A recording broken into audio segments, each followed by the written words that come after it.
బాబు పేరు చెబితే సామాజిక న్యాయం అనే పదం, చంద్రబాబు పేరు చెబితే సామాజిక న్యాయం అనే పదం కనీసం ఏ ఒక్కరికైనా కూడా గుర్తుకు వస్తుందా అని అడుగుతా ఉన్నాను. ఈ పెద్ద మనిషి చంద్రబాబు పేరు చెబితే ప్రతి సామాజిక వర్గాన్ని కూడా ఎన్నికలప్పుడు మేనిఫెస్టోలో రంగురంగులుగా రాయడం, ఆ తర్వాత సామాజిక వర్గాలన్నింటినీ మోసం చేయడం, ఇదే ఆనవాయితీగా పెట్టుకున్నాడు ఈ పెద్ద మనిషి చంద్రబాబు నాయుడు గారు. 1995 అప్పుడు చూసినా, 1999 పోనీ అప్పుడు చూసినా, లేక 2014 పోనీ అప్పుడు చూసినా కూడా సీఎం అయిన ఇదే పెద్ద మనిషి చంద్రబాబు గారు ఈ 3 సందర్భాలలో కూడా తెలుగుదేశం పార్టీ తరఫున తెలుగుదేశం మేనిఫెస్టో అంటూ ఇచ్చి, మీరిచ్చిన మేనిఫెస్టోలో ఏనాడైనా కూడా కనీసం 10% అమలు చేశారా అని అడుగుతా ఉన్నాను ఇదే వేదికపై నుంచి ఇదే పెద్ద మనిషి చంద్రబాబు నాయుడు గారిని. గతం ప్రజలకు గుర్తుండదు అన్న నమ్మకంతో ఇప్పుడు మరోసారి అలాంటి అబద్ధాలు, అలాంటి మోసాలు, మరో మేనిఫెస్టో పట్టుకొని బంగారు కడియం ఇస్తానని ఊబులోకి దింపి మనుషులను తినేసే కథ ఆ పులి మాదిరిగా ఈరోజు ఎర చూపిస్తా ఉన్నాడు ఈ పెద్ద మనిషి చంద్రబాబు నాయుడు గారు. రంగురంగుల మేనిఫెస్టో అంటున్నాడు, 6 స్కీములు అంటాడు, ఇంకా 6 రావాల్సినవి ఉన్నాయి అని అంటాడు. రంగురంగుల మేనిఫెస్టోతో మళ్ళీ మోసం చేసేందుకు బయలుదేరాడు ఈ పెద్ద మనిషి. నిజంగా చంద్రబాబు నాయుడు గారి మనస్తత్వం ఎలాంటిది అనంటే, చేసేది ఎలాగో మోసమే కాబట్టి అబద్ధాలు చెప్పేటప్పుడు బాబు దారిద్ర్యం ఎందుకు అన్నది బాబు నైజం.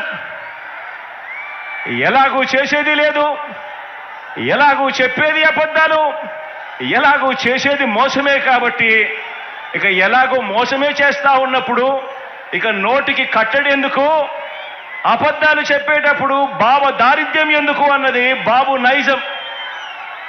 నమ్మినవాడు మునుగుతాడు, నమ్మించిన వాడు దోచుకోగలుగుతాడు అన్నది బాబు సిద్ధాంతం. ఆలోచన చేయమని అడుగుతా ఉన్నాను. చంద్రబాబు నాయుడు గారు 3 సార్లు ముఖ్యమంత్రి అయ్యాడు, 3 సార్లు తాను మేనిఫెస్టోను ప్రవేశపెట్టాడు. ఎన్నికలకు ముందు ప్రజలకు ఫలానిది చేస్తాను అని చెప్పి రంగురంగుల కాగితాలతో ఆశ పెట్టాడు. పెట్టిన తర్వాత ప్రతి సందర్భంలోనూ కూడా తాను చేసింది మోసం. ఆ దగ కళ్ళ ఎదుటే కనిపిస్తా ఉంది. కాబట్టే చంద్రబాబు వాగ్దానాలన్నీ మోసాలేనని, ఏనాడు అమలు చేయలేదన్న నిజాన్ని ఇంటింటికి వెళ్ళి కూడా, ఇక్కడున్న ప్రతి కార్యకర్త ఇంటింటికి వెళ్ళి కూడా చెప్పాలి. చంద్రబాబు నాయుడు గారిని, ఆయన అబద్ధాల్ని నమ్మకండి అని ప్రతి ఇంటికి వెళ్ళి చెప్పాలి.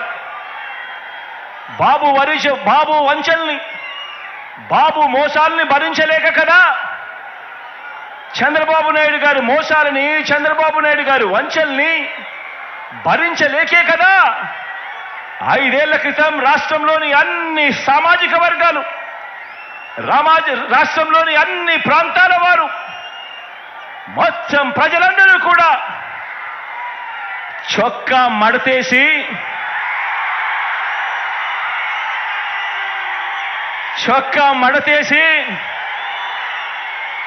బాబుకున్న కుర్చీలను కూడా మడిచి చీపుళ్లతో ఊడ్చి వారి పార్టీని శాసనసభలో 102 నుంచి 23కు తగ్గించారు కదా అని అడుగుతే పని మరోసారి చేయడానికి, చొక్కాలు మడత వేయడానికి సిద్ధంగా ఉన్నారా?